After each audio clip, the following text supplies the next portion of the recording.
tonight. Reservists across the UK are wearing their uniforms to work today. It's part of a national day to recognise the contribution they make to our armed forces. Our reporter Kaya Lark has been to meet an RAF nurse during her day job at a London hospital.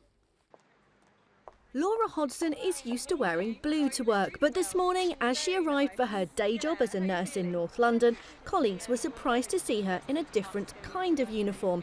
For Laura is an RAF reservist with 2 tours of Afghanistan under her belt. The basics are mainly the same. Your prioritisation, your treatment of patient care is exactly the same no matter what you're doing. The difference was mainly that there was a lot more major trauma, and we had a very tight-knit team. We were working the same team out there all the time, so you got to know your staff very well, whereas here we've got 100 different nurses do different shifts. Laura most recently served in Afghanistan last summer, working in the emergency department in Camp Bastion's hospital. Previously, she served with the Aeromed team, bringing home those injured on the front line, and her colleagues believe it helps her on the civilian wards.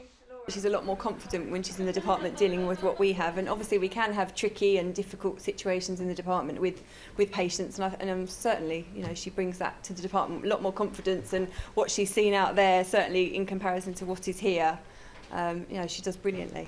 I think having seen what I did out there and knowing that I could cope with all sorts of different things out there meant that when I came back home I was far more confident in my work here. Members of the public arriving at the hospital think it's a great idea too.